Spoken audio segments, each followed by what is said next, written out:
ప్రభువును రక్షకుడైన యేసుక్రీస్తు నామములో ఈ పునరుద్ధానపు ఆరాధనలో పాలు పొందిన దేవుని ప్రియులైన మీ అందరికీ యేసుక్రీస్తు నామములో హృదయపూర్వకమైన వందనాలు. అందరికీ వందనాలు.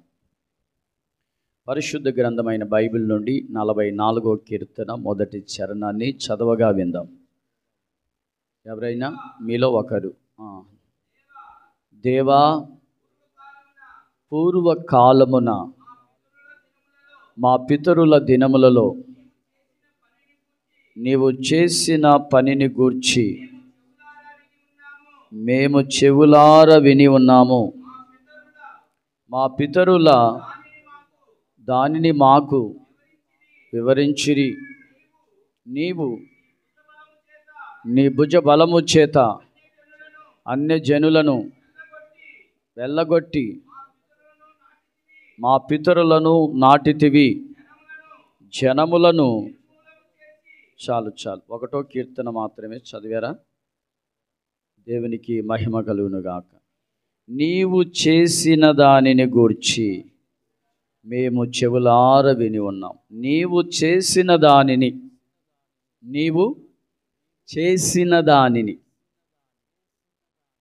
మేము విన్నాం. కొరహు కుమారులు అది నీవు చేసిన పనిని గూర్చి మేము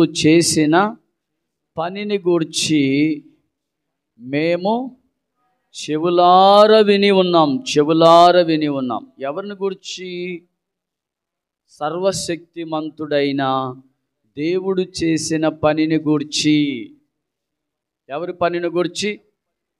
సర్వశక్తిమంతుడైన దేవుడు చేసిన పనిని గూర్చి మేము చెవులార విని ఉన్నాం. ఆయన చేసిన పని ఏమిటో మనందరికీ తెలిసినదే. శూన్యములో సృష్టిని కలుగు చేసిన పని, అది మనమందరము ఎరిగి ఉన్నవారమే.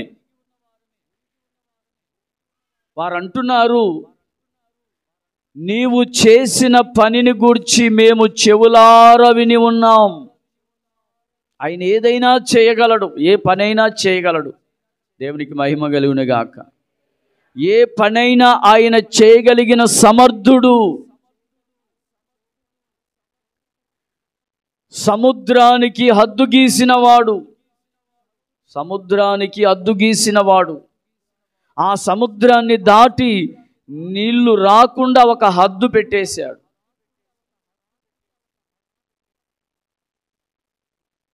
వాయువు అది సంచరించుటకు ఆయన నియమించాడు. ఆకాశమును ఒక్క ఫిల్లర్ కూడా లేకుండా ఆయన నిర్మించాడు. ఫిల్లర్ ఏమైనా ఉందా?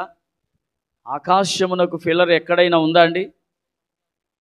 మనం ఇల్లు కట్టాలంటే ఖచ్చితంగా ఉండాలి.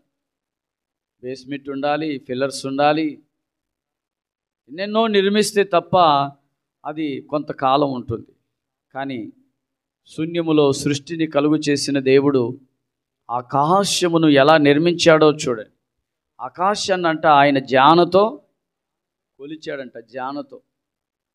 మనము మన ఇంటిని కొలవడానికి ఇబ్బంది పడతాం. ఏదో ఒక టేపు వాడాల్సి వస్తుంది కదా, అవునంటారా కదా? ఆయన ఆకాశాన్ని అంతటిని కూడా జ్ఞానతో కొలిచేశాడంట. ప్రియమైన సహోదరి సహోదరులారా, ఆయన చేసిన పనిని గురించి మేము చెవులార విని ఉన్నాం.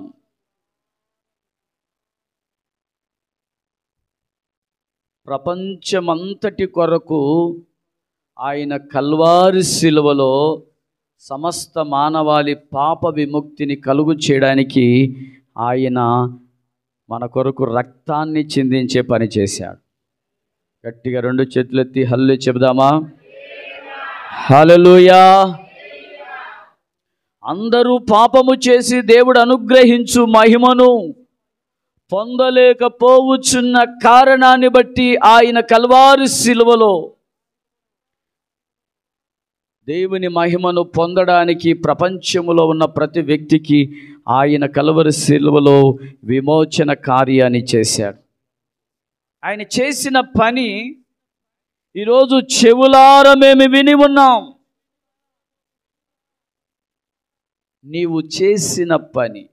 ఈరోజు నేను మిమ్మల్ని ప్రశ్నిస్తున్నాను, నీవు చేసిన పని ఏదైనా చరిత్రలో నిలబడే పని చేస్తున్నావా? యేసయ్య చేసిన పని చరిత్రలో నిలిచిపోయింది. యేసయ్య చేసిన పని చరిత్రలో నిలిచిపోయింది. ఈరోజు నీవు చేసే పని, ఆయన మనలను ప్రేమించి ఆయన విలువ పెట్టి మనలని ఆయన ప్రజలుగా చేశాడు. ఆయన చేసిన పనిని బట్టి ఆయనకు ప్రజలుగా మనము మార్చబడి ఉన్నాం. దేవునికి మహిమ కలుగునుగాక. ఈరోజు దేవుని సన్నిధిలో ఇంతకు నీవేమి చేస్తున్నావు? ఆయన కొరకు నీవేమి ఆయన కొరకు చేస్తున్నావు? భూమి మీద ఆయన చేసిన పని ఇప్పటికీ నిలిచిపోయింది. ఇప్పటికే కాదు, ప్రభు రాకడ వచ్చే వరకు ఆయన పని నిలిచి ఉంటుంది. ఆయన చేసిన పని నిలిచి ఉంటుంది. నీవు ఆయన కుమార్తెగా, ఆయన కుమారునిగా మార్చబడి ఉన్నావు. నీవేమి పని చేస్తున్నావు? నీవేం చేస్తున్నావు? బైబిల్లో కొందరిని గురించి నేను మీకు జ్ఞాపకం చేస్తాను. కొందరు మైనస్గా చేసింది చూపిస్తాను, ప్లస్గా చేసింది కూడా చూపిస్తాను. దేవునికి మహిమ కలుగునుగాక. చూడండి, దేవుడు ఒక ప్రశ్న వేశాడు వాళ్ళని. ఆదికాండం 3వ అధ్యాయం 13వ వచనం. ఆదికాండం 3వ అధ్యాయం 13వ వచనం. అప్పుడు దేవుడైన యెహోవా స్త్రీతో అంటున్నాడు, నీవు చేసినది ఏమిటి? చాలు, నీవు చేసింది ఏంటి? వింటున్నారా? దేవుడు నేల మట్టితో ఆయన శ్వాస ఊది, ఆయన శ్వాస జీవవాయువును ఊది వారిని జీవించువారిగా చేశాడు. ఆయన చేసేటప్పుడు అంట ఆయన స్వరూపములో చేశాడు. ఎవరి స్వరూపంలో? ఆయన స్వరూపములో వారిని చేసి ఏదెను వనములోని ఒక తోటలో వారు జీవవృక్ష ఫలములు భుజించున్నట్లుగా, దేవునితో సహవాసం ప్రతిదినము వారు చేయునట్లుగా దేవుడు వారిని అందులో ఉంచాడు. ప్రభు ఆ తోటలో ఉంచి ఓ హెచ్చరిక చేశాడు. అదేమిటంటే, జీవవృక్ష ఫలములు మాత్రమే ఉన్నాయి, ఇవి మాత్రమే మీరు భుజించండి, ఇవి మాత్రమే మీరు భుజించండి.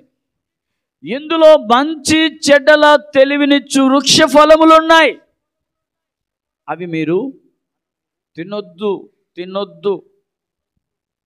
ఒకవేళ మీరు తింటే చస్తారు అని మాట్లాడాడు. ఏం చెప్పాడు ఆయన? హెచ్చరిక చేశాడు. అక్కడక్కడ ప్రయాణాలు చేస్తున్నప్పుడు ప్రమాదములు జరుగు స్థలము నిదానముగా వెళ్ళుము అని ఆ బోర్డుల మీద హెచ్చరిక రాస్తుంటారు. అవేమి చూడకుండా స్పీడ్గా వెళ్ళిపోతూ ఉంటారు కొందరు.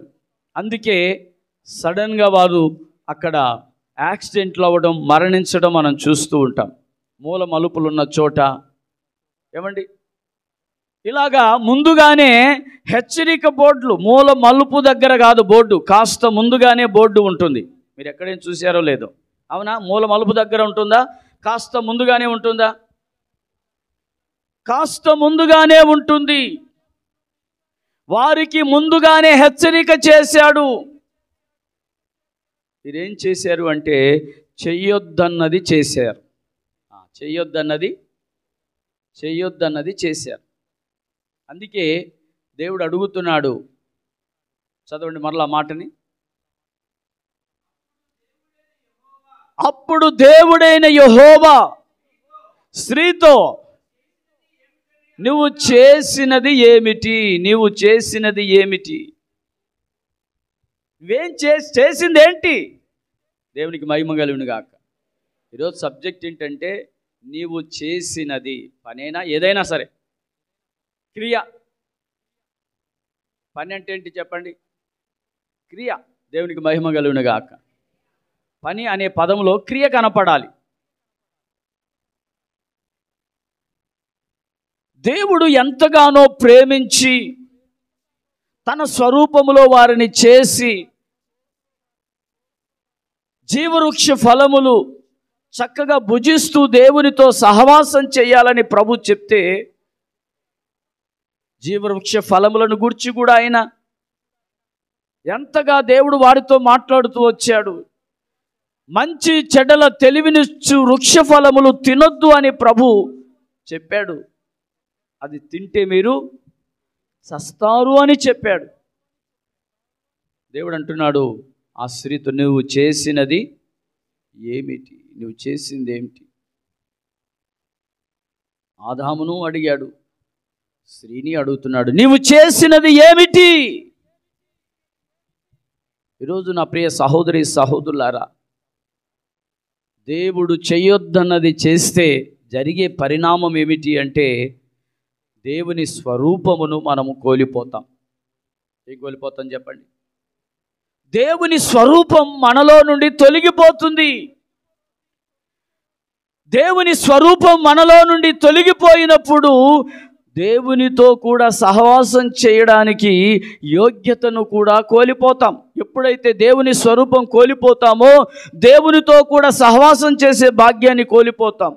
ఎప్పుడైతే దేవుని స్వరూపం వారిలో నుండి తొలగిపోయిందో ఏదెను తోటలో నుండి వారిని వెళ్ళగొట్టి ఏం చేశాడండి? ఏదెను తోటలో నుండి వెళ్ళగొట్టేశాడు. ఆయనే వెళ్ళగొట్టేశాడు. చెయ్యొద్దన్న పని చేస్తే అలాగే ఉంటుంది, చేయొద్దన్న పని చేస్తే అలాగే ఉంటుంది. ఈరోజు ఆత్మీయ జీవితంలో కావచ్చు, పరిచర్య విషయంలో కావచ్చు, ఏదైనా చెయ్యొద్దు అన్నది చేస్తే పరిణామము ఏమిటి అంటే దేవుని స్వరూపము మనము కోల్పోతాం. దేవుని నడిపింపులో మనము ప్రయాణం చేయాలి. దేవుడు చెప్పే ఆలోచనలు తీసుకోవాలి. దేవుని ఉద్దేశాలు మనం తీసుకోవాలి. శ్రేష్టమైన, అమూల్యమైన, దీవెనకరమైన ఆయన ఆలోచనలు అతి గంభీరములై ఉన్నాయి. ఆయన ఆలోచనలు ఉత్తమమై ఉన్నవి. అలాంటి ఆలోచనలు మనం తీసుకొని ప్రయాణం చేస్తున్నప్పుడు దేవుని మహిమను ఎక్కడ మనము కోల్పోకుండా అంతము వరకు ఆయన తోటలో నిలబడి ఆయన వచ్చినప్పుడు ఆయనని మనము ఎదుర్కొనబోతున్నాం. హల్లెలూయా. ఈరోజు నువ్వు చేసిందేంటి? దేవుడు అదే అడుగుతున్నాడు, నువ్వు చేసిందేంటి? ఈరోజు ఆయన సన్నిధిలో నిన్ను నన్ను దేవుడు ఒక ప్రశ్నిస్తున్నాడు, నీవు చేసినది ఏమిటి? నువ్వేం చేస్తున్నావు? ఆయన నీతో మాట్లాడే ప్రతి మాట నీ జీవితంలో చేస్తూ ప్రయాణం చేయగలిగితే ప్రభు నిన్ను దీవిస్తాడు, ప్రభు నిన్ను ఆశీర్వదిస్తాడు. ఆయన ఆశీర్వదించే దేవుడు, ఆయన మేలులు చేసే దేవుడు, కార్యాలు చేసే దేవుడు. ఆ స్త్రీ సమాధానం ఇచ్చింది ఏంటో చెప్పండి ఒకసారి. చదవండి మరలా వచనం. ఎవరి మీద ఈ అపరాధం నెట్టేసింది? కొందరికి ఈ అలవాటు ఉంటుంది. ఎరా నువ్వు చేసావా అంటే కాదు కాదు కాదు, అతను చేయించాడు, అతను తాగమన్నాడు. చెప్పండి, అతను తాగమన్నాడు. ఎంత దిగజారే స్థితికి వెళ్తున్నారో చూడండి. బలవంతం చేశాడండి నా ఫ్రెండు, నా స్నేహితుడు బలవంతంగా చేస్తే తాగాల్సి వచ్చింది. స్త్రీ కూడా అదే నేరం మోపుతుంది. ఎవరో ఏదో చేయమంటే చేస్తే అది శిక్ష అనుభవించాల్సింది ఎవరు? వాళ్ళే అనుభవించారుగా. స్తోత్రం చెప్పండి. బైబిల్లో మనం చూస్తే మొదట ఆదాము అంటాడు. ఆదామును అడుగుతాడు దేవుడు. ఆదాము అడిగితే ఏమని చెప్తాడు? ఈ స్త్రీయే. చెప్పండి, ఆదామును అడిగితే ఎవరి మీద చెప్తాడు? ఇదిగో నా భార్య. ఆమెను అడిగితే ఆమె ఎవరి మీద చెప్పింది? అదిగో ఈ సర్పమే నన్ను మోసపుచ్చింది. ఈరోజు ఎవరో మనల్ని ప్రేరేపిస్తే అపరాధం చేయడానికి సాహసించకూడదు. దేవుని కొరకు నీవు రక్షించబడ్డావన్న సంగతి ఎన్నడూ మరిచిపోకూడదు. హల్లెలూయా చెప్పండి. హల్లెలూయా. ఎవరో నిన్ను ప్రేరేపించి, ఎవరో నిన్ను చెడ్డవాటికి ఆకర్షితుడిగా చేయడానికి ప్రయత్నిస్తే ఏమాత్రం కూడా దానిని నీవు అంగీకరించకూడదు. నేను రక్షించబడిన వ్యక్తిని, నేను ఆ పని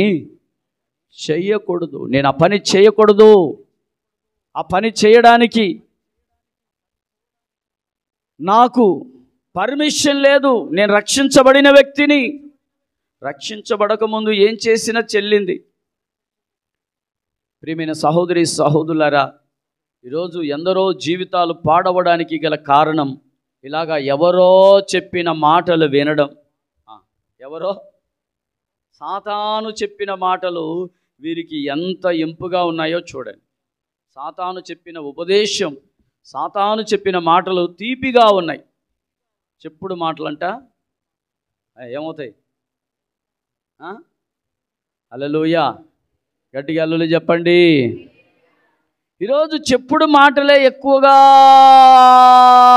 దూరిపోతాయి. అవి శరీరం లోపల మూలుగులోకి వెళ్తున్నాయి. కానీ దేవుని వాక్యం మాత్రం మూలుగులలోకి వెళ్ళట్లే. చెప్పుడు మాటలు మాత్రం ఎక్కడికి వెళ్తున్నాయి? మూలుగులో, కీళ్ళల్లో దూరిపోతున్నాయి. కానీ దేవుని వాక్యం మాత్రం ఒక్కరు కూడా దూరడం లేదు. ఏమ్మా నిజమేనా? గట్టిగా హల్లెలూయా చెప్పండి. నిజమన్న వాళ్ళందరూ నిజమే. మీకు దూరడం లేదు. చెప్పుడు మాటలే బాగా దూరుతున్నాయని అర్థం. స్తోత్రం. ఈరోజు దేవుని వాక్యం ఎంతగా మన జీవితంలో ప్రభావితం చేస్తుంది. మొదట దేవుని వాక్యాన్ని హెచ్చరికగా సృష్టికర్త అయిన దేవుడు ఆదాము అవ్వలకు దేవుడు చేశాడు. కానీ ఆ మాటలు, ఆ ఉపదేశం వారికి పని చేయలేదు. సాతాను యొక్క ఉపదేశమే వారిలో ప్రభావితం చేసింది. ఇదిగో ఈ పండు తింటే మీరు దేవతల వలె ఉందురు, దేవతల వలె ఉంటారు. ఎలా ఉంటారంటమ్మా? గట్టిగా హల్లెలూయా చెప్పాలి. అందుకే గుళ్ళ మీద దేవతలని నగ్నంగా ఉంచుతున్నారు. అదే మరి దేవతలు అంటే మీకు తెలుసో తెలియదు. గుళ్ళ మీద బట్టలు లేకుండా దేవతల బొమ్మలని చెక్కేస్తున్నారు. చూసారా? మీకు చూసారో లేదో కొన్ని చోట్ల. దేవుడికి స్తోత్రం చెప్పండి. అందుకే వీళ్ళు దేవతలు అవుతారు అని సాతాను. దేవుడికి మహిమ కలుగును గాక. దేవతలంటే బట్టలు లేకుండా ఉండడం ఆ దేవతలంటే. అందుకే ఇప్పుడు కొందరు అవతారం ఎత్తుతున్నారు, బట్టలు లేకుండా తిరుగుతున్నారు. తెలుసో తెలియదా మీరు? అందుకే వాళ్ళని ఏం చేస్తున్నారు? మొక్కుతున్నారు. స్తోత్రం చెప్పండి గట్టిగా హల్లెలూయా. గంట కూడా కొడుతున్నారు. గట్టిగా హల్లెలూయా చెప్పండి. నేను చూశానండి కొన్ని వీడియోలు. వాళ్ళు ఇట్లా అంటున్నారు, ఇట్లా గంటను కొట్టినట్టు కొడుతున్నారు. చెప్పండి గట్టిగా హల్లెలూయా. సాతాను ఆ రోజే వేసాడు వాడు. మనకు అర్థం కావట్లేదు. గట్టిగా హల్లెలూయా చెప్పండి. ఆ రోజే దిగంబరులుగా చేశాడు దేవతలని. అందుకే అదే అవతారం ఇప్పుడు తిరుగుతూ ఉన్నారు. వీళ్ళు పిచ్చోళ్ళు కదా, పిచ్చోళ్ళు. దేవునికి స్తోత్రం చెప్పండి. కనుక నా ప్రియమైన సహోదరులారా, మనము చేయొద్దన్నది చేస్తే అదిగో దేవతల్లాగా ఉంటారు. చేయొద్దన్నది చేస్తే ఏమవుతారు? చేయొద్దన్నది చేయొద్దు, శాసించొద్దు. దేవుని కొరకు ఒక వైరాగ్యంగా బ్రతకాలి, దేవుని కొరకు ఒక ప్రతిష్టతలో నిలబడాలి, రోషము కలిగిన భక్తి చేయాలి. దేవుని ఉపదేశానికి ఎక్కడ రాజీ పడకుండా, ఎక్కడ దేవుని ఉపదేశానికి అవిధేయులుగా మారకుండా, ఎక్కడ ఉపదేశానికి కఠిన హృదయులు కాకుండా, ఉపదేశానికి మనము విధేయులమై అప్పగించుకుంటే దేవుని స్వరూపము, దేవుని రాకడొచ్చేంత వరకు మనలో నుండి తొలగిపోదు. గట్టిగా చెప్పండి హల్లెలూయా. ఆదాము భార్య మాట విన్నాడు. ఎవరి మాట? కొందరు భార్య మాటలు వినేవాళ్ళు ఉంటారు చాలామంది. మంచి చెప్తే పర్వాలేదు, మంచి చెప్పే మాటలు వినొచ్చు. ఆ రోజు ఆదాము గ్రహించలేకపోయాడు. నా భార్య మంచి చెప్తుందా చెడు చెప్తుందా అని గ్రహించలేకపోయాడు. ఈరోజు గ్రహించాలి. భార్య మనకు మంచి విషయం బోధిస్తుందా లేక అది చెడ్డ విషయం అని గమనించాలి. భార్య మాట ఆదాముకి ఎంతో తీపిగా మారిపోయింది. ఎలా మారిపోయిందమ్మా చెప్పాలి. దేవునికి మహిమ కలుగును గాక. అందుకే ఆ తీపిగా మారిన కారణాన్ని బట్టే కదా ఆదాము కూడా ఏమయ్యాడు. ఫస్ట్ ఎవరు తిన్నారు పండు మీరు చెప్పండి. ఫస్ట్ స్త్రీ తిన్నది. హల్లెలూయా చెప్పండి. భర్తకు పెట్టాలనా భార్య తినాలా ముందు? గట్టిగా చెప్పండి. ఇప్పుడు రివర్స్ అయిపోయిందిలేండి. ముందుగానే వీళ్ళు సగం తినేసి సగం పెడుతున్నారు. హల్లెలూయా గట్టిగా చెప్పండి. సరే, దాంట్లో వెళ్తే ఇంకా చాలా లోతుగా ఉంటుంది, మనం అక్కడికి వెళ్ళొద్దు. అసలైన పాయింట్లోకి వెళ్దాం ఈరోజు దేవుని సన్నిధిలో. దేవునికి స్తోత్రం. కనుక ప్రియమైన సహోదరి సహోదరులారా, నీవు చేసిందేంటి? నువ్వేం చేస్తున్నావు రోజు? దేవుడు ప్రశ్నిస్తున్నాడు. నేను సాతానుతో ఆ సహవాసం, సాతాను యొక్క స్వరం ఎవరు విన్నారు? అవ్వ విన్నది. ఎవరు విన్నారండి? స్త్రీ విన్నది. ఏమిన్నదమ్మా? స్త్రీ కాస్త అవ్వ అయిపోయింది. మనం అలవాటు అయిపోయింది మనకి మొదటి నుంచి అవ్వ అవ్వ అవ్వ అనడం. మొదట ఆమె ఏమని పిలువబడింది? ఆమెకు చెప్పండి. స్త్రీ అనే పిలువబడింది. స్త్రీ ఏమైపోయింది? అవ్వ అయిపోయింది. బైబిల్లో అవ్వ అనే పదానికి అర్థం లేదు. అవ్వ అనే పదానికి ఎక్కడైనా అర్థం ఉందా బైబిల్లో? చెప్పాలి. అవ్వ అనే పదానికి ఎక్కడైనా అర్థం ఉందా? అర్థం లేదు. స్త్రీ అవ్వ అయిపోయింది. అంటే స్త్రీ అనగా సంఘం. స్త్రీ అంటే ఏంటి చెప్పండి? సంఘముగా పిలువబడిన ఆమె పండు తినేలోపు సంఘం అనే అర్హత ఆమె కోల్పోయింది. మీకు అర్థమైంది ఇప్పుడు సబ్జెక్టు? గట్టిగల్లు చెప్పండి. హుషారుగా రెండు చెల్లెది గట్టిగల్లు చెప్పండి. ఫస్ట్ స్త్రీగా పిలువబడింది. పండు తిననంత వరకు స్త్రీగా పిలువబడింది. పండు తిన్న తర్వాతనే అవ్వ అని పేరు పట్టబడింది ఆమెకి. తెలుసా మీకు? బైబిల్లో మీరు చదువుకోండి, కావాలంటే పదే పదే చదువుకోండి. మొదట స్త్రీగానే పిలువబడింది, నారి అని పిలువబడింది. దేవునికి స్తోత్రం. స్త్రీ అనగా సంఘం. ఎప్పుడైతే నీవు చేసినది ఏమిటి, నీవు చేసింది ఏంటి, ఎప్పుడైతే ఆమె చేసింది దేవునికి వ్యతిరేకంగా ఎప్పుడైతే చేసిందో ఆమె సంఘములో నుండి తొలగిపోయింది. ప్రియమైన సహోదరి సహోదరులారా, అందుకే దేవుని సన్నిధిలో మనము దేవుని చిత్తానుసారంగా ఆయన సన్నిధిలో మనం నడుచుకోవాలి. హల్లెలూయా. ఆయన స్వరము గుర్తించాలి. సాతాను యొక్క స్వరం ఏమిటో, దేవుని స్వరము ఏమిటో గుర్తించగలిగిన స్థితిలో ప్రయాణం చేయాలి. ఎవరేం చెప్తే అది చేయకూడదు. ఎవరేం చెప్తే అది వినకూడదు. దేవుని వాక్యానుసారమైనటువంటి జీవితం మనం చేయాలి. అందుకే వారు జీవితములో తోటలో నుండి నెట్టివేయబడ్డారు. హల్లెలూయా. ఎక్కడి నుంచి నెట్టివేయబడ్డారు? కనుక ప్రియమైన సహోదరి సహోదరులారా, చూడండి బైబిల్లో మరొక పదాన్ని కూడా మీకు చూపిస్తాను. ఆదికాండం 4వ అధ్యాయం 10వ వచనం. ఆదికాండం 4వ అధ్యాయం 10వ వచనం. అప్పుడు ఆయన ఓకేనా మీకు? అప్పుడు ఆయన నీవు అంటున్నాడు, నీవు చేసిన పని ఏమిటి? నీవు చేసిన పని ఏమిటి? ఏం చేశాడు ఇతగాడు? ఇతగాడు చేసిన పని ఏమిటి? హల్లెలూయా. ఇతగాడు చేసిన పని ఏమిటో తెలుసా? కేవలం తమ్ముడు యొక్క బలి అర్పించబడింది, నా బలి దేవుడు అర్పించలేదు. ఇతను ఎవరి మీద కోప్పడాలి? దేవుని మీద కదా కోప్పడాల్సిన, తమ్ముడి మీద ఎందుకు కోప్పడ్డాడు? ఇప్పుడు ఈ రోజుల్లో ఇదే ఆ రోజు జరిగినటువంటి పరిస్థితులు ఇప్పుడు కూడా జరుగుతున్నాయి. ఒక ఇద్దరు వచ్చారనుకోండి నా ముందు, అందులో నేను ఒక వ్యక్తిని పొగిడాను అనుకోండి, ఇక నా మీద కాదు, ఎవరి మీద? ఆయన పొగిడాడు, ఆయనకి వాళ్ళకి ఇద్దరికి వైరం అవుతుంది. ఆ రోజు వేయబడిన బీజం అది ఇప్పటికీ కంటిన్యూ అవుతూనే ఉంది. ఇప్పటికీ అది కంటిన్యూగా అవుతుంది. నా పక్కన ఉన్నవాడిని మెచ్చుకుంటాడా? స్తోత్రం చెప్పండి గట్టిగా, హల్లెలూయా. ఇప్పుడు సంఘాలలో చీలికలు రావడానికి కారణం అదే, సంఘాలు చెదిరిపోవడానికి కారణం అదే.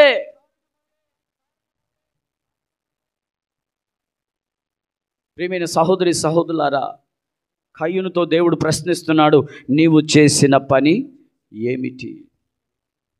మీకు చూపిస్తాను క్రొత్త నిబంధనలో ఆ మాటని. 1 యోహాను పత్రిక 3వ అధ్యాయం, 1 యోహాను పత్రిక 3వ అధ్యాయం 12వ వచనం 15వ వచనం చదువుగా విందాం. మనము కయ్యూని వంటి వారమై ఉండరాదు. వాడు దుష్టుని సంబంధి అయి తన సహోదరుని చంపెను. వాడతనిని ఎందుకు చంపెను? తన క్రియలు చెడ్డవియు, తన సహోదరుని క్రియలు నీతి గలవై ఉండెను. చాలు, హల్లెలూయా. ఇప్పుడు వీళ్ళిద్దరిలో ఏ క్రియలు కలిగి ఉన్నారు?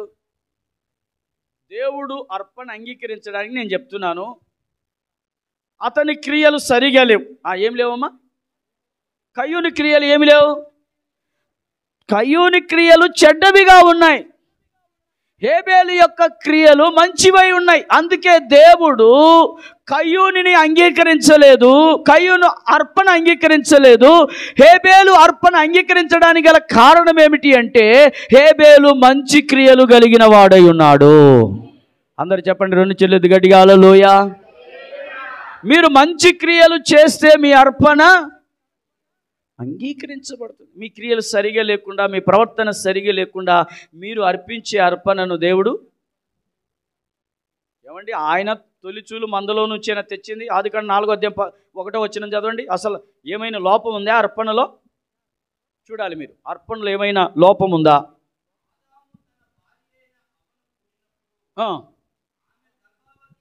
ఆమె గర్భవతి అయి కయ్యూనిని కని యెహోవా దయ వలన నేనొక మనుషుణ్ణి సంపాదించుకున్నాను. తరువాత ఆమె అతని తమ్ముడగు హేబేలును కనెను. హేబేలు గొర్రెల కాపరి, కయ్యూను భూమిని సేద్యపరచువాడు. కొంతకాలమైన తర్వాత కయ్యూను పొలము పంటలో కొంత యెహోవాకి అర్పణగా తెచ్చెను. హేబేలు కూడా తన మందలో తొలిచూలు పుట్టిన వాటిలో క్రొవ్విన వాటిని కొన్ని తెచ్చెను. దేవుని స్తోత్రం చెప్పండి. ఇప్పుడు కయ్యూని అర్పణలు ఏమైనా కుళ్ళిపోయినాయి అని ఉన్నాయా? లేవు కదా, లేదు, ఆ పదమే లేదు అక్కడ. దేవుని స్తోత్రం చెప్పండి. కుళ్ళిపోయిన అర్పణ తెచ్చాడని ఉంది అక్కడ? కొంత అని ఉంది కదా. కొంత అంటే కొంత తెచ్చాడు దాంట్లో నుండి, పొలంలో నుండి. అక్కడ ఏం మిస్టేక్ లేదు. కారణం ఏంటో తెలుసా? కయ్యూని క్రియలు చెడ్డవిగా ఉన్నాయంట. కయ్యూని క్రియలు సరిగా లేవంట. అందుకే దేవుడు తన అర్పణ లక్ష్య పెట్టలేదు. దేవుడు మెచ్చుకున్నాడు. దేవుడు అతను వెళ్ళిన తర్వాత మెచ్చుకుంటే బాగుండేది. స్తోత్రం చెప్పండి. ఇప్పుడు మనుషుల ముందు మెచ్చుకుంటే అక్కడే వస్తుంది తంటలు. ఒక ఇద్దరు ఉన్నప్పుడు ఆ ఇద్దరిలో ఒకరిని మెచ్చుకుంటే ఆటోమేటిక్గా ప్రాబ్లం వచ్చేస్తుంది. కానీ దేవుడు వాళ్ళిద్దరు ఉండగానే చెప్పేశాడు, ఇదిగో నేను ఇతని అర్పణ అంగీకరిస్తున్నాను, నీ అర్పణను వచ్చింది. అక్కడే సమస్య వచ్చింది. ఆహా, దేవుడు నా అర్పణను అంగీకరించలేదు, నా తమ్ముని యొక్క అర్పణను అంగీకరించాడా అని చెప్పి పొలములో ఉన్నప్పుడు, ఒంటరిగా ఉన్నప్పుడు అతని మీద పడి అతన్ని చంపెను అని రాయబడి ఉంది. 15వ వచనం చూడండి. ఇప్పుడు మొదటి యోహాను పత్రిక చూడండి. క్రొత్త నిబంధన వచ్చేసరికి మారిపోయింది. తన సహోదరుని ద్వేషించువాడు నరహంతకుడు. ఏ నరహంతకుని యందు నిత్య జీవముండదని మీరు ఎరుగుదురు. నిత్య జీవం ఉండదంట. ఎవరైనా మన సహోదరులను మనము ద్వేషిస్తే, ఏం చేస్తే, మనం ద్వేషించడానికి మనకు వీలు లేదు. వీలైతే అతని కొరకు ప్రార్థించాలే తప్ప ద్వేషించడానికి నీకు అధికారం లేదు. అని ద్వేషించడానికి లేదు. అతనిని ఉమ్మివేయడానికి నీకు అధికారం లేదు. ప్రార్థించాలి, అతని కొరకు విజ్ఞాపన చేయాలి తప్ప అతన్ని ద్వేషించి అతని వైపు కూడా చూడకుండా, అతనికి వందనాలు కూడా చెప్పకుండా, మనకు సరిపడే వాళ్ళకు మాత్రం మనకు సరిపడే వాళ్ళైతే నవ్వి మీద పడి వందనాలు చెప్తాం. అదే సరిపోయిన వాళ్ళైతే, అది క్రైస్తవులమైన మనకు అది ఉండరాదు. స్తోత్రం చెప్పాలి. 2 చెల్లెది గడియాల్లో చెప్పాలి. ఎలాంటి వ్యక్తులనైనా మనం ద్వేషించడానికి వీలు లేదు. యేసయ్యనే రాళ్లతో కొడుతున్న వ్యభిచారం చేత పట్టబడిన స్త్రీని ఆయన ద్వేషించలేదు. ఆయన ఒకే ఒక ప్రశ్న వేశాడు, మీలో పాపము చేయని వాడు ఎవరైనా ఉంటే మొట్టమొదట ఈమె మీద రాయి వేయండి.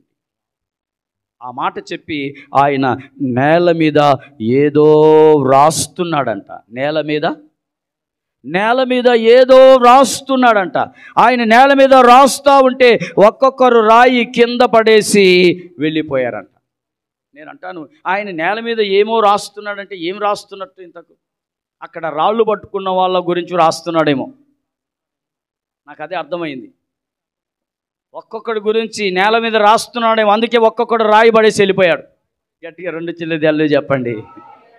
నీ గురించి ఆయన రాస్తే నువ్వు చేసింది ఎవరికి తెలియకపోవచ్చు, ఆయనకు మాత్రం తెలుసు. స్తోత్రం చెప్పండి. ఇప్పుడు కయ్యూను చేసింది ఎవరికి తెలిసింది? ఇంట్లో ఉన్న తల్లిదండ్రులకు కూడా తెలియలేదు. పొలంలో చంపినప్పుడు తల్లిదండ్రులకు ఏమైనా తెలుసా? చెప్పండి. అందుకే దేవునికే తెలిసింది. అది దేవుడే డైరెక్ట్గా అడిగాడు, నీవు చేసిన పని ఏమిటి? నువ్వు చేసిన పని ఏంటి? హల్లెలూయా. ప్రియమైన సహోదరులారా, అందుకే మనం చూస్తాం, తన సహోదరుని ద్వేషించు వాని యందు నిత్య జీవం ఉండదంట. ఏముండదంట? ఇక నువ్వు ఇక్కడ ద్వేషిస్తే ఇక నిత్య జీవం ఆల్రెడీ పోగొట్టుకున్నట్లు. నిత్య జీవాన్ని నీవు పోగొట్టుకున్నట్టు. ఈరోజు మనం నిత్య జీవాన్ని పోగొట్టుకున్నాము అనడానికి కారణం, మీరు ఎవరినైనా ద్వేషిస్తే మీలో నిత్య జీవం పోయినట్లే. కనుక భూమి మీద బ్రతికే కాలం మనం ఎవ్వరిని కూడా ద్వేషించకూడదు. చేతులెత్తి సంతోషంగా అల్లు చెప్తారా? మనకు కీడు చేశారని తెలిసి కూడా వారిని మనం ద్వేషించకూడదు. మనకు వెనుక గొయ్యి ఒకవేళ తీసేవారున్న వారిని మనం ప్రేమించాలి, నవ్వుతూ వారిని ప్రేమించాలి. ఎస్, అదే మనకు బైబిల్ గ్రంథం నేర్పింది. కీడు చేసేవాడు ప్రక్కన ఉన్నప్పటికీ ఇస్కారియోతు యూదాను యేసయ్య ప్రేమిస్తూ వచ్చాడు. ఏం చేస్తూ వచ్చాడు చెప్పండి? ప్రేమించాడా లేదా? మనకు కూడా అలాంటి పరిస్థితులు ఉన్నా మనకి కీడు చేస్తాడని తెలిసి కూడా మనం అతన్ని ప్రేమించగలిగితే మనకు నిత్య జీవం ఉన్నట్లే. గట్టిగా చెప్పండి, హల్లెలూయా, హల్లెలూయా. ప్రియమైన సహోదరి సహోదరులారా, ఈరోజు ఎవరినైనా మనం ద్వేషించామా? ఒకసారి ఆలోచించాం. ఆ రోజు కయ్యూను ద్వేషించిన కారణం అది ద్వేషం కాదు. అప్పుడు హత్య చేస్తే అది, ఇప్పుడు ద్వేషిస్తేనే హత్య. చెప్పండి, ద్వేషిస్తేనే. తన సహోదరుని ద్వేషించువాడు నరహంతకుడు. నరహంతకుడు ఏమైనా హంతకుడు అయిపోయావంట. ద్వేషిస్తేనే హత్య చేసినట్లంట. అప్పుడు కత్తి తీసుకొని చంపితే నరహంతకుడు, ఇప్పుడేమో ద్వేషిస్తేనే హత్య చేసిన దానితో సమానం, హత్య చేసిన పాపముతో సమానం. అర్థమైందా మీకు? హత్య చేసిన మనం ద్వేషించకూడదు. ఎవరినైనా ఎదుట పడితే మనం ద్వేషించకూడదు. కొందరు పడనోళ్ళు ఉంటారు అనుకోండి, ఇక వారిని గురించి తిట్టుకుంటా పోతూ ఉంటారు. స్తోత్రం చెప్పండి. నోరు ఆగదు. స్తోత్రం చెప్పండి. యేసయ్య అంట మౌనంగా ఉన్నాడంట. తెలుసా యేసయ్య ఎలా ఉన్నాడంట? నడి వీధుల్లో ఆయన్ని ఊరేగిస్తూ కొరడా దెబ్బలు కొడుతూ ఉమ్మి వేస్తూ ఉంటే ఆయన ఏమంటారు, నాగటి చాళ్ళ వలె ఆయన వీపు దున్నబడుతూ ఉంటే ఆయనంట గొర్రెబొచ్చు కత్తరించు వాని ఎదుట మౌనంగా ఉన్నట్లంట ఆయన మౌనంగా ఉన్నాడంట. స్తోత్రం చెప్పండి, హల్లెలూయా. మౌనంగా ఉండాలి. ఎవరైనా ఏమన్నా మౌనంగా ఉండాలి. మౌనంగా ఉండే స్వభావం నేర్చుకోవాలి. మన యేసయ్య మనకు నేర్పించాడు. కీడుకు ప్రతి కీడు చేయకూడదు. మనం కీడు చేసిన మేలు చేసేవారుగా మనం ఉండాలి. కీడు చేసిన మనం ఏం చేయాలి చెప్పండి? మేలే చేయాలి. వాళ్ళెంత మనకు కీడు చేసినా మనం మేలు చేయాలి. అప్పుడే నిత్య జీవం నీవు సంపాదించుకున్నట్లు, నీలో నిత్య జీవం ఉన్నట్లు.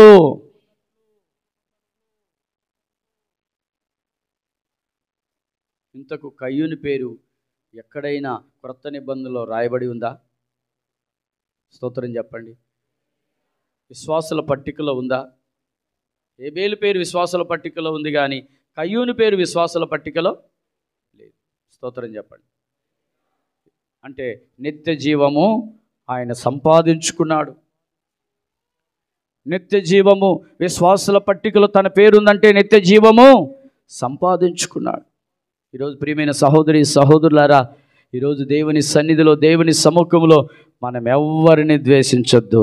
మనల్ని ద్వేషించిన, కీడు చేసిన నవ్వుతూ ప్రేమగా వారిని పలకరించాలి. ఎలా పలకరించాలి? ఏమా చెప్పాలి? ప్రేమగా పలకరించాలి, నవ్వుతూ పలకరించాలి. అప్పుడే మనము నిత్య జీవం పొందుకుంటాం. మరొక మాట కూడా చూద్దాం బైబిల్ గ్రంథంలో. రూతు గ్రంథం 2వ అధ్యాయం 12వ వచనం. రూతు గ్రంథం 2వ అధ్యాయం 12వ వచనం. యెహోవా చూడండి, నీవు చేసిన దానికి ఇక్కడ మంచి, ఇప్పుడు మంచి చూడబోతున్నాం. ప్లస్ ఎవరితో అంటున్నాడు? బోయాజు రూతుతో అంటున్నాడు. బోయాజు ఆమెను గురించి తెలుసుకున్నాడు. ఇంతకు ఆమె ఎక్కడి నుంచి వచ్చింది అంటే మోయాబు దేశం నుండి వచ్చింది. ఎక్కడి నుంచి వచ్చింది? మోయాబు దేశము నుండి నీ జన్మభూమిని విడిచి వచ్చావు. ఆ పై వచనం చదవండి. ఆగమ్మా, చదువుతున్నాడు అన్న, చదువు. నీవు నీ తల్లిదండ్రులను, చూడండి, తల్లిదండ్రులను విడిచింది, జన్మభూమిని విడిచింది. ఇంతకుముందు ఎరగని జనము యొద్దకు వచ్చితివి. 2 చేతులెత్తి గట్టిగా చెప్పండి, హల్లెలూయా. మీకు అర్థం కావడానికి చెప్తాను. నయోమి వస్తా ఉన్నప్పుడు ఓర్ప ఆగిపోయింది. ఓర్ప ఎక్కడ ఆగిపోయింది? పుట్టినింట్లో ఆగిపోయింది. ఓర్ప ఎక్కడ ఆగిపోయింది? అందుకే వినయ్ మ్యాథ్యూస్ గారు కూడా చెప్పాడు, పుట్టినింట్లో ఉన్న వాళ్ళకి చరిత్ర లేదు అని చెప్పాడు, మెట్టినింట్లో ఉన్న వాళ్లకు చరిత్ర ఉంది అని బైబిల్లో చెప్పాడు. నాకు ఇది జ్ఞాపకం వచ్చింది. అన్న అది చెప్పలేదు కానీ, సబ్జెక్టు వివరంగా లోపలికి వెళ్ళలేదు కానీ అది అట్లా టచ్ చేసి వెళ్ళిపోయాడు. దేవునికి స్తోత్రం చెప్పండి. ఓర్పా పుట్టినింట్లోనే ఉండిపోయింది, అందుకే ఓర్పాకి చరిత్ర ఉందామా? మెట్టినింటికి వచ్చింది రూతు. దేవునికి స్తోత్రం చెప్పండి. ఎలా విడిచిపెట్టించింది? అందుకే అంటాడు, నీ జన్మభూమిని విడిచావు, నీ తల్లిదండ్రులను విడిచావు. చూడండి, తల్లిదండ్రులను విడిచిపెట్టావు. నీ ఉన్న ప్రాంతాన్ని, ఆ ప్రాంతీయం మీద మమకారం ఉంటుందా లేదా? దేవునికి స్తోత్రం చెప్పండి. ఇప్పుడు చాలామంది ఈ ప్రాంతంలో ఉన్న వాళ్ళు, ఈ ఊర్లో ఉన్న వాళ్ళు ఈ ఊర్లోనే బైబిల్ పట్టుకొని సేవ చేస్తున్నారు. జన్మభూమిని, ప్రాంతాన్ని విడిచిపెట్టి వెళ్ళట్లేదు. ఇక్కడున్న బంధువులు, ఇక్కడున్న రక్త సంబంధికులతో కలిసి సేవ చేస్తున్నారు. వింటున్నారా? చాలామంది జగ్గేపేటలో ఉన్న వాళ్ళు చాలామంది ఇక్కడ ఉన్న ప్రాంత వస్తువులే. దేవునికి మహిమ కలుగును గాక. ప్రియులారా, ఒకసారి గమనించండి, రూతు యొక్క చరిత్ర ఎంత ఘనమైనదో ఆలోచించండి. ఆమె తల్లిదండ్రులను విడిచింది, జన్మభూమిని విడిచింది. అందుకే దాని గురించి అంటున్నాడు బోయజు, నీవు చేసిన దానికి ప్రతిఫలము ఇచ్చును. ఇంతకు ఇచ్చాడా లేదంటారా? ఇచ్చాడు. ఎలా ఇచ్చాడు అని నేను వాక్యాన్ని చదువుతుంటే, క్రొత్త నిబంధనలో మత్తయి సువార్త 1:5లో యేసుక్రీస్తు వంశావళి పట్టికలో ఆమె పేరును రాశాడు. హల్లెలూయా. ఆమె వంశములో నుండే యెషయా ప్రవక్త పుట్టాడు. 66 పుస్తకాలు రాసిన యెషయా ప్రవక్త పుట్టాడు. విజయరత్నం గారు చెప్తా ఉంటాడు ఎప్పుడు, 66 పుస్తకాలు, 66 పుస్తకాలు కలిగిన గ్రంథం ఇది. ఎంత గ్రంథం చెప్పండి? యెషయా గ్రంథాలు ఎన్ని ఉన్నాయి? యెషయా గ్రంథంలో ఎన్ని ఉన్నాయి? 66 అధ్యాయాలు ఉన్నాయి. ఎన్ని ఉన్నాయండి? నేను అంటాను, 66 అధ్యాయాలు కలిగినటువంటి ప్రవక్తను రూతు కన్నది. చప్పట్లు కొట్టండి గట్టిగా, హల్లెలూయా. చప్పట్లు కొట్టి గట్టిగా గట్టిగా గట్టిగా గట్టిగా హల్లెలూయా. అందుకే మినీ బైబుల్ అని అన్నాడు మన విజయరత్నం గారు చాలాసార్లు. ఇది మినీ బైబుల్ అంట. 66 అధ్యాయాలు కలిగిన యెషయా గ్రంథం మినీ బైబుల్ అంటే అంతటి ప్రవక్తను కన్నది. అందుకే పుట్టినిల్లు విడిచి మెట్టినింటికి వచ్చినందుకు ఆమె చరిత్రను దేవుడు ఘనంగా ఉంచాడు. చాలామంది కోడళ్ళు తల్లిగారింటి దగ్గర ఉండడానికి ప్రయత్నిస్తుంటారు. తల్లింట్లోనే, తల్లిగారింట్లో, తల్లి ప్రాంతంలోనే ఉండాలని. కానీ వాళ్ళ చరిత్ర ఘనముగా మార్చబడదని బైబిల్ గ్రంథం చెప్తుంది. ప్రియమైన సహోదరులారా, ఒకసారి ఆలోచించండి. నీవు నీ జన్మభూమిని విడిచి, నీ తల్లిదండ్రులను విడిచి రావడం అంటే ఎంత ఎంత ఉండాలి చెప్పండి? ఎంత త్యాగం ఉండాలి? దేవునికి మహిమ కలుగును గాక. కానీ ఆ త్యాగం రూతు చేసింది. ఏం చేసింది చెప్పండి? రూతు చేసింది. అమ్మా కోడళ్ళారా, ఆగిపోండి, నేను మళ్ళా మీకు పురుషులను అనలేను అంటే పైకి మాత్రం ఓర్ప ఏడుస్తుంది, లోపల నటిస్తుంది. ఓర్ప తెలుసా మీకు? బైబిల్లో ఓర్ప నటించిందంట. నటన, అత్త మీద ప్రేమ ఉన్నట్లు నటించింది ఓర్ప. అవునా? నటించింది, ఏడ్చింది ఆమె కూడా. వారు ఏడవగా అని ఉంటుంది. అయ్యా, వారు ఎలుగెత్తి అంటే ఒకరి ఏడుపేమో నటన, ఒకరి ఏడుపేమో అమ్మో, ఎవరి ఏడుపులో నిజం ఉందో ఎవరి ఏడుపులో కూడా అర్థం కాదు ఏడుస్తున్నప్పుడు. కొందరు నటన, అది నిజమేనేమో మనం అనుకుంటాం కదా, అర్థం కాదు. వాళ్ళు ఏడుస్తున్నప్పుడు మనకు అర్థం కాదు. కానీ ఇందులో మనం చూస్తే ఓర్ప డూప్లికేట్ ఏడుపు, అది ఒరిజినల్గా కాదు. అంటే డూప్లికేట్ కూడా ఏడుపు వచ్చేస్తుందా? ఒకవేళ ఆమె ఏమైనా ప్రాక్టీస్ చేసిందా అని అనిపిస్తుంది నాకు. ఏడవటం కూడా గట్టిగా చెప్పండి. అమ్మ వద్దులేండి, నేను మళ్ళీ పురుషులు కానీ పరిస్థితి నాకు లేదు. అయినా కన్నా మళ్ళా వాళ్ళు పెరిగేలోపు మీకు సెట్టు గారు గట్టిగా అల్లు చెప్పండి. వాళ్ళు కానీ మళ్ళీ పెద్దగా అయ్యేలోపు మీరు ముసలోళ్ళు అయిపోతారు.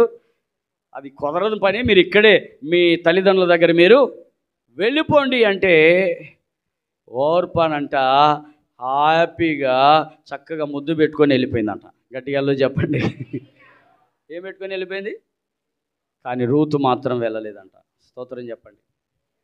అందుకే రూతు అనే పదానికి అర్థం ఏంటో తెలుసా? సౌందర్యం. రూతు అంటే ఏంటి చెప్పండి? సౌందర్యం. ఆ సౌందర్యం అది క్రీస్తు సౌందర్యం. హల్లెలూయా. అందుకే నీ రాజు నీ సౌందర్యమును కోరినవాడు. ఆమేన్.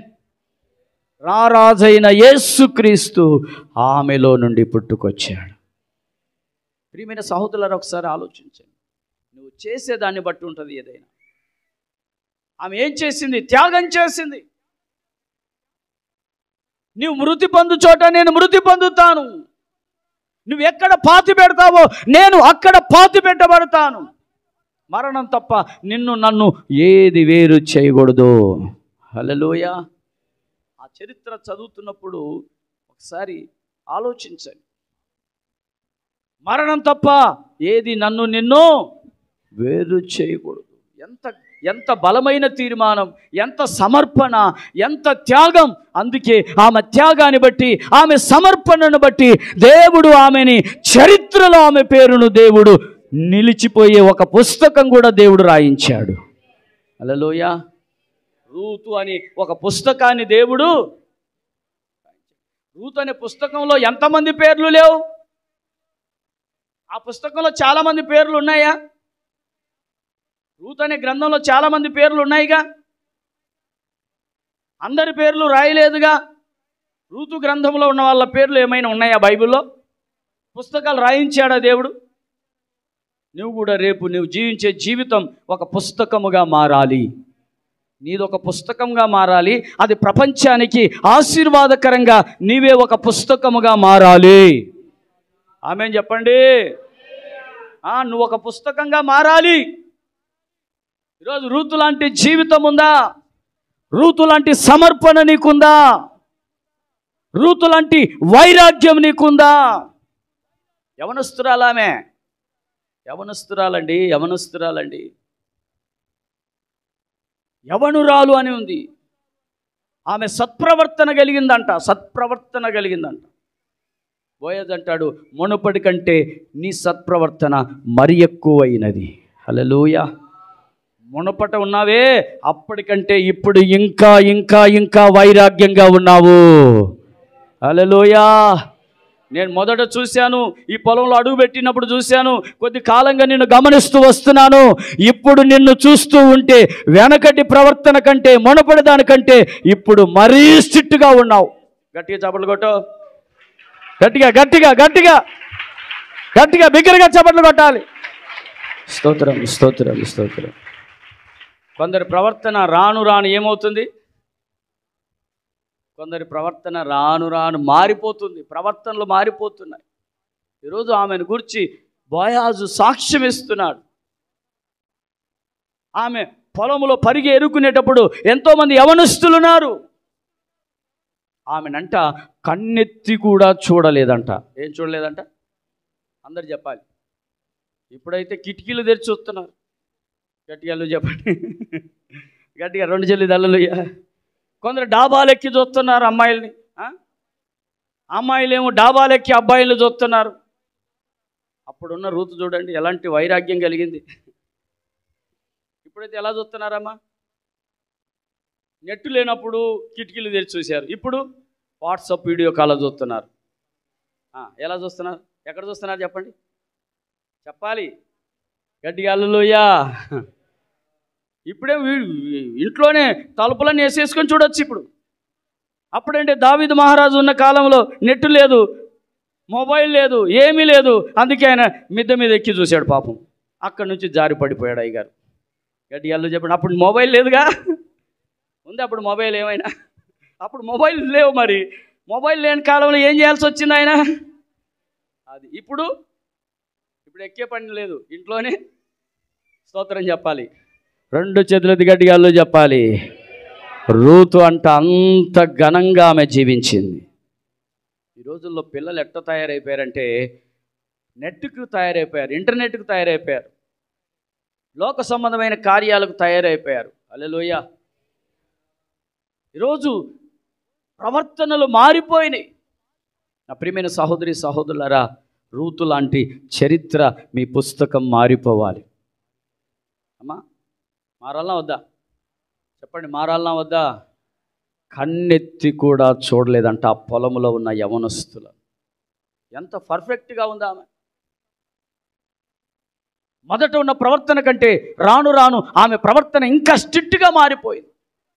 ఈ పొలంలో అడుగుపెట్టినప్పుడు మొదట ఎలా ఉన్నారు మీరు, ఇప్పుడు ఎలా ఉన్నారు? రాను రాను మారిపోయారా? రాను రాను మీ ప్రవర్తనలో మార్పు వచ్చేసిందా? ఒకసారి ఆలోచించండి. మొదట ఉన్న ప్రవర్తన కంటే ఇప్పుడు ఎక్కువగా మీ ప్రవర్తన మారిపోవాలి. హల్లెలూయా, హల్లెలూయా. ఎస్, సంఘముగా మనం కూడుకుంటున్నప్పుడు ఒక సహోదరులుగా ఉండాలి, సహోదరులుగా ఉండాలి. యేసుక్రీస్తు రక్తంలో మనం అందరం జన్మించాం. మనం అందరం యేసుక్రీస్తు రక్తంలో, యేసుక్రీస్తు యొక్క కుమారులం, మనం యేసుక్రీస్తు యొక్క కుమార్తెలం. దేవునికి స్తోత్రం. సంఘము ఎప్పుడు సహోదర ప్రేమతోనే మెలగాలి. హల్లెలూయా. నీవు చేసిన దానికి నీకు ప్రతిఫలం ఇచ్చాడు. ఏమిచ్చాడు ఆమెకి? ఇందాక చెప్పాను ఆమె ప్రతిఫలం. ఆమె ప్రతిఫలం ఏమో కాదు, నేను అంటాను ఆమె పుస్తకమే ఒక ప్రతిఫలం. ఆమె పేరు మీద ఉన్న పేరు రాసింది కదా రూతు అని, అదే ఆమెకు ప్రతిఫలం. దేవునికి స్తోత్రం. ఇంకా చెప్పమంటారా? సమయం అయిపోతూ ఉంది, స్పీడ్గా వేగంగా ముగించబడతా ఉంది. సరిపోతుంది, కూర్చుందాం, అందరూ మోకరించి ప్రార్థన చేసుకుందాం. హల్లెలూయా, హల్లెలూయా. ఇంకొక పాయింట్ ఉందిలే కానీ సమయం లేదు. అందరూ కూడా మోకరించగలిగిన వారు అందరూ మోకరించండి. ఇక్కడంతా చాలామంది యవనస్తులే, మోకరించండి. ముసలోళ్ళలాగా కూర్చుంటున్నారు చాలామంది, 60 ఏళ్ళ ముసలోళ్ళు, 70 ఏళ్ళ ముసలోళ్ళలాగా. మోకరించి చక్కగా ప్రార్థన చేసుకోండి. విన్న వాక్యాన్ని బట్టి ప్రార్థన చేయండి. నీ ప్రవర్తన మొదట ఉన్న దానికంటే ఇప్పుడు ఎక్కువగా ఉందా? ఒకసారి ఆలోచించు. ఈరోజు నీవే ఒక పుస్తకంగా మారిపోవాలి. రూతు ఆమె ఒక పుస్తకాన్ని ఆమె పేరు మీద దేవుడు రాయించాడు. పరిశుద్ధాత్మ దేవుడు ఆమె పేరును పెట్టి పుస్తకాన్ని రాయించాడు. ఈరోజు నీ జీవితం, నీ చరిత్ర ఒక పుస్తకముగా మారిపోవాలి. నీ చరిత్ర ఒక పుస్తకముగా మారిపోవాలి. ఇదిగో ఆనాడు ఆదాము చేసిన పని ఏమిటి? ఇదిగో స్త్రీ, నువ్వు చేసిన పని ఏమిటి అని దేవుడు ఆ రోజు అక్కడ అడిగాడు. ఆమె చేసిన పని ఏంటి? ఈరోజు నువ్వు అలాంటి పని చేయొద్దు. సాతాను చెప్పే పని చేయొద్దు. సాతాను ఏదేదో నీకు బోధిస్తూ ఉంటుంది. సాతాను బోధ ఏమిటో గుర్తించాలి. దేవుని యొక్క బోధ ఏమిటో గుర్తించాలి. దేవుని స్వరముని గుర్తించాలి. అపవాది స్వరాన్ని గుర్తించాలి. ఈరోజు అపవాది స్వరాన్ని గుర్తించలేని స్థితిలో ఉంటే ఇదిగో వారి వలె దిగంబరులుగా మారిపోతావు. వారి వలె దేవుని స్వరూపాన్ని కోల్పోతావు. వారి వలె దేవుని తోటల నుండి నెట్టివేయబడతావు. దేవుని యొక్క తోటలో భుజించాల్సిన జీవవృక్ష ఫలములు నీవు తినకుండా నీ జీవితంలో ఆ భాగ్యాన్ని కోల్పోతావు. ప్రభువా, నీ స్వరాన్ని నేను వింటాను, నీ స్వరానికి నేను లోబడతాను. ప్రభువా, నీ వాక్కుకు నేను లోబడతాను. నీ స్వరము నేను వింటానయ్యా. నీ స్వరము వినే నేను జీవిస్తాను. ప్రభువా, నీకు వందనాలు, స్తోత్రాలు. అదుగో కయ్యూను గురించి కూడా దేవుడు సెలవిస్తున్నాడు. కయ్యూను నువ్వు చేసిన పనేంటి? కయ్యూను ఇదిగో తన సొంత తమ్ముడైన హేబేలును చంపాడు. అనగా ఈ కొత్త నిబంధనలో ద్వేషించువాడు నరహంతకుడని దేవుని వాక్యంలో సెలవిస్తుంది. ఇదిగో నువ్వెవరినైనా ద్వేషిస్తున్నావా? నీ తోటి ప్రక్కన ఉన్న సహోదరుని ద్వేషిస్తున్నావా? నీ తోటి సహోదరుని ద్వేషిస్తే ఇదిగో నిత్య జీవం నీలో ఉండదని దేవుని వాక్యం సెలవిస్తుంది. నువ్వెవరిని ద్వేషించొద్దు, ఎవరిని నోటితో దూషించొద్దు, ద్వేషించొద్దు. వీలైతే వారి కొరకు ప్రార్థించు. ప్రభువా, నా సహోదరుని మార్చయ్యా అని ప్రార్థించు. సహోదరులో చెడ్డ క్రియలు ఉండొచ్చు, సహోదరులో మార్పు లేని జీవితమై ఉండొచ్చు. ఇదిగో ఆ సహోదరుడు నీకు కీడు చేసే వ్యక్తి అయి ఉండొచ్చు. అయినా నీవు అతన్ని ద్వేషించొద్దు. అతని కొరకు నీవు ప్రార్థించు. అతని రక్షణ కొరకు గోజాడు. అతని రక్షణ పొందినట్లు కన్నీటి ప్రార్థన చేయి. నువ్వు ద్వేషిస్తే నీవు నిత్య జీవములో ఉండవు. నీవు ద్వేషిస్తే నిత్య జీవం నీలో ఉండదని దేవుని వాక్యం సెలవిస్తుంది. స్తోత్రం, స్తోత్రం, స్తోత్రం. దేవుడు మనతో మాట్లాడిన ఈ వాక్యం మనలో స్థిరపరచబడలాగున రెండు చేతులెత్తి స్తోత్రాలు చెల్లించుదాం. స్తోత్రం స్తోత్రం స్తోత్రం స్తోత్రం స్తోత్రం స్తోత్రం స్తోత్రం. భూమి మీద మనం చేసే పని రూతులాగా చరిత్రలో నిలిచిపోయేటట్లు దేవుడు ఆ కార్యాన్ని చేయబోతున్నందుకై స్తోత్రాలు చెల్లించుదాం. స్తోత్రం స్తోత్రం స్తోత్రం స్తోత్రం. ఈరోజు ఈ ఆరాధనలో పాలు పొందిన ప్రతి ఒక్కరిని దేవుడు రూతు లాంటి చరిత్రగా దేవుడు మార్చులాగున స్తోత్రాలు చెల్లించుదాం. స్తోత్రం స్తోత్రం స్తోత్రం. ప్రార్థన చేసుకుందాం. విజయరత్నం గారు వచ్చి ప్రార్థన చేస్తారు. అందరూ కూడా ప్రార్థన చేసుకుంటా ఉందాం. దేవా, రూతు లాంటి చరిత్ర నాకు ఉండాలయ్యా. రూతు లాంటి ఒక పుస్తకంగా మారిపోవాలి తండ్రి. నీకు వందనాలు. స్తోత్రం స్తోత్రం స్తోత్రం.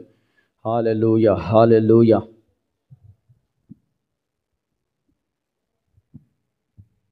ప్రార్థన. సర్వకృపానిధికి మా ప్రియ ప్రభు, మీ పరిశుద్ధ నామానికి వందనాలు చెల్లిస్తున్నాం. ఈ పునరుత్థాన దినమందు ప్రభువా నీ స్తోత్రము. మీ దాసుని ద్వారా నాయన మీరు మాతో ఇప్పటివరకు మాట్లాడిన విధానాన్ని బట్టి మీకు వందనాలు చెల్లిస్తున్నాం. ప్రభువా, మీరు మమ్మల్ని సూటిగా ఒక ప్రశ్నించుతున్నారు. నువ్వు చేసిన పని ఏమిటని ప్రభువా మమ్మల్ని అడుగుతున్నారు. అవును తండ్రి, మా పని ప్రభువా శాశ్వతముగా ప్రభు నీ స్తోత్రం నిలిచిండే పనిలాగా ఉండటానికి మీ కృప చూపించండి అయా. నీ స్తోత్రము నాయన, అయా నీ స్తోత్రము తండ్రి. కయ్యను కూడా మీరు ప్రశ్నించుతున్నారు. నువ్వు సత్క్రియ చేసిన ఎడలా నీ తల ఎత్తుకుందుకు అంటున్నారు. ప్రభువా నీ స్తోత్రము నాయన, మా పని తండ్రి మంచి సత్క్రియలాగా నిలిచి ఉండటానికి మీ కృప చూపించండి. రూతు వలె నాయన సత్ప్రవర్తన కలిగిన ఆయన మేము జీవించటానికి మీ కృప చూపించండి అయా. నీ స్తోత్రము తండ్రి. రూతు ఎలాగైతేనైనా బోయాజు చేత ప్రశంసించబడిందో, బోయాజు చేత ప్రభుని స్తోత్రము నాన్న అంగీకరించబడిందో, అదే రీతిగా మేము నీ చేత నాయన అంగీకరించబడి ఉండటానికి మీ కృప చూపించండి అయా. నీ స్తోత్రము నాయన. మా యొక్క క్రియ, మా ప్రవర్తన సమస్తమును ప్రభునైన నీ దృష్టికి అంగీకారం అవుటుకునైనా మీ కృప చూపించండి. చేరి వచ్చిన వీళ్ళందరినీ దీవించండి, ఆస్వాదించండి. మీ రాకడ కొరకు సిద్ధపరచండి. మీ వాక్యం ఇచ్చినట్టు మీ దాసుని కూడా ఇంకా నువ్వు బలపరిచి ప్రభువా అయా నీ స్తోత్రమునైనా బలమైనటువంటి సాధనముగా మీ చేతిలోనైనా ఓ తండ్రి నీ స్తోత్రం బలమైనటువంటి నాయన ఓ ఖడ్గముగా మీ సన్నిధిలో నాయన మీ పనిలో నాయన వాడబడటానికి మీ కృప చూపించి మహిమ పొందమని, మీ రాకడ కొరకు నాయన సంఘమంతయు కూడా సిద్ధపరచమని యేసు దివ్యనామములో ప్రార్థించి వేడుకుంటున్నాము తండ్రి. ఆమేన్. మన తండ్రి అయినటువంటి దేవుని ప్రేమ, అద్వితీయ కుమారుడైనటువంటి యేసుక్రీస్తు వారి